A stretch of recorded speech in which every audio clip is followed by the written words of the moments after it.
Now on Sunrise, the government shutdown leads to more canceled flights. We check in with passengers at PDX. Plus, how a Hillsborough teen is using his viral moment to help people in the immigrant community fearful of the federal government's crackdown. Your news starts now.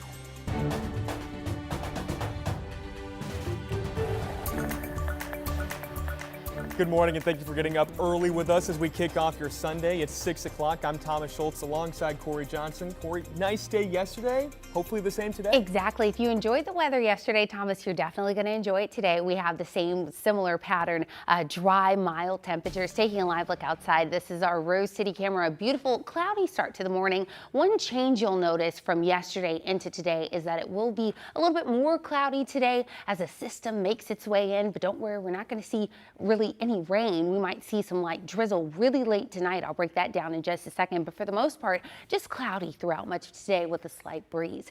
Taking a look at your temperatures here, 47 for us in Rose City. And our temperatures right now, pretty moderate across the board and seasonable for this time of year. 33 in Pendleton, 27 in Baker City, where it's cold there. 39 in the Dalles, 39 in Salem, and 36 in Eugene. Mid 40s near the coast. This is our Salem sky camera. Another beautiful view, 39 degrees. And our Vancouver camera, the springs at the waterfront. Quite a difference from what we saw yesterday morning. Lots of fog around this time of day. Couldn't even make out this camera, but it's clear skies right now, 42 degrees. A look at futurecasts as we get throughout the rest of the day. Again, not going to see really any rainfall or anything like that. We're going to stay rather dry and mild.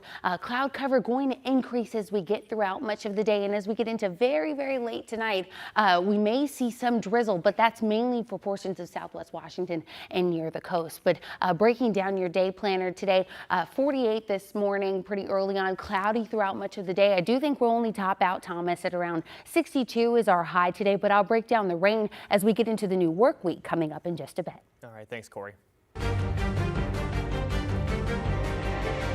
Well, we're on day 40 of the government shutdown. Yesterday, 15 PDX flights were canceled. More than 1,000 have been canceled nationally. The U.S. Transportation Secretary says more cuts are on the way if the shutdown doesn't end soon. Jake Holter went to the airport to see how the Port of Portland is trying to erase the pain of federal workers.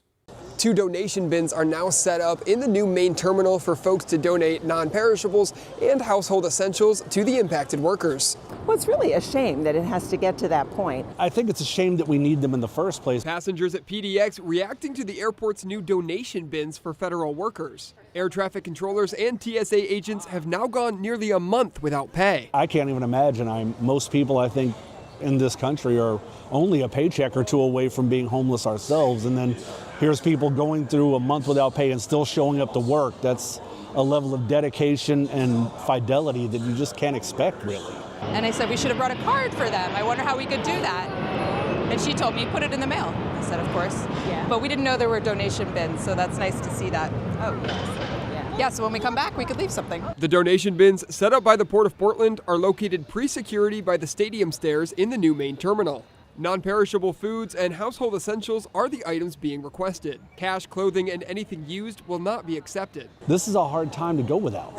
It's very important that people do donate to these things, and I'm glad they exist. In Colorado, the city of Denver has put forth a proposal to pay their air traffic controllers themselves. However, the Port of Portland tells us there is, quote, no existing mechanism that allows them to pay any federal employees working at PDX. They've been working overtime with no pay, and we really rely on them for safety. In response to the safety concerns, earlier this week, Transportation Secretary Sean Duffy announced that 10% of flight traffic would be cut at the nation's 40 busiest airports. We're trying to prevent the pressure that we now see building in the system. Some worried about what it could mean if the government is still shut down over the holidays. And hopefully everyone can get where they need to be for the holidays, but yes, hopefully they get paid to help us get there. Jake Holter, KGW News.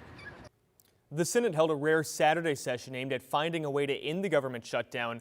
On Friday, Senate Democrats voted to block a bill that would pay federal workers during the shutdown. They're blocking attempts to reopen until Republicans agree to a 1-year extension of Affordable Care Act tax credits. President Trump says he's unlikely to compromise with Democrats. We also continue to track the fight over SNAP benefits. Friday, the U.S. Supreme Court issued an emergency order temporarily blocking a lower court decision which required the Trump administration to fully fund SNAP benefits for some 42 million Americans. Though some states, including Oregon, have already sent out the money for benefits. The Trump administration argued that it doesn't want to spend more money than it has available in a contingency fund. Meanwhile, Oregon leaders say benefits have gone out and there will be no clawbacks. And over in Washington, the state's Department of Social and Health Services wants to make it clear recipients there can still access SNAP benefits for now. Justice Ketanji Brown Jackson says the pause will give an appeals court time to consider whether the Trump administration should be required to fully fund SNAP during the government shutdown. Washington Congresswoman Pramila Jayapal believes what the government is trying to do is illegal. Let's be clear that the food stamp debate could be settled today if they would just comply with the judge. They don't get to just decide which court orders they like or don't like. They actually have to do what is legal, and it is illegal to withhold food from the hungry. So far, President Trump has not issued a response to Friday's decision. We'll keep you updated.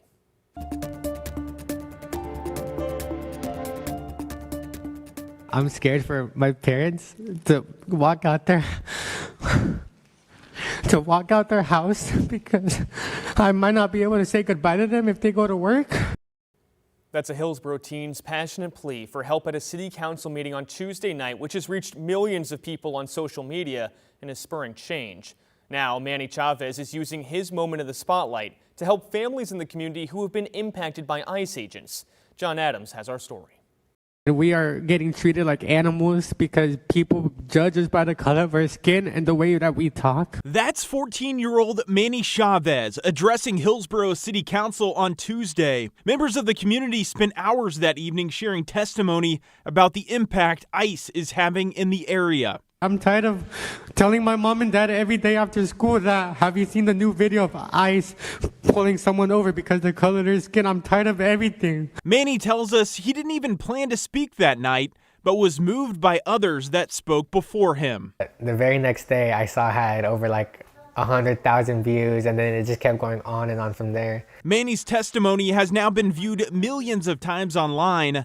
Stories like his have inspired city leaders to make changes. My proposal is focused more on a long-term solution and not a short-term band-aid. Hillsborough City Councilor Christian Salgado introduced a plan on Tuesday night to create a civil and human rights office within the city. I believe that if we show to the world that we're willing to invest in civil and human rights at the city of Hillsborough, that's going to influence the way that ICE operates in our city. And every Latin or Hispanic person, no matter if they have citizenship, they've been getting harassed for no reason. Since his viral city council moment, Manny started a GoFundMe page to raise money for people in the community impacted by ICE. Donors have given nearly $13,000 in just 2 days. Being known as someone that spoke up for the community is pretty cool.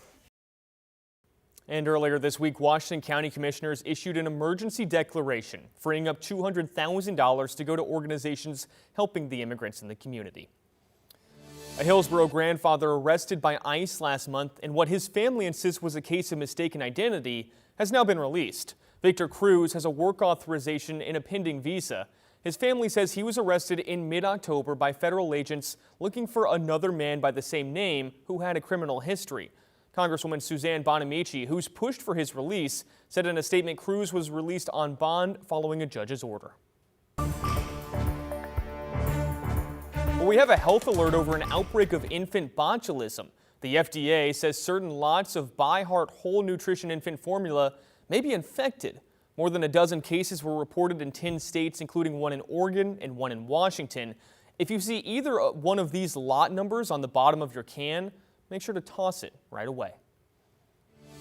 We've all heard about teens not getting enough sleep. Now we have a new warning from researchers at the University of Oregon who say teens and young adults with sleep problems, including snoring, are showing signs of biological wear and tear at an earlier age than expected.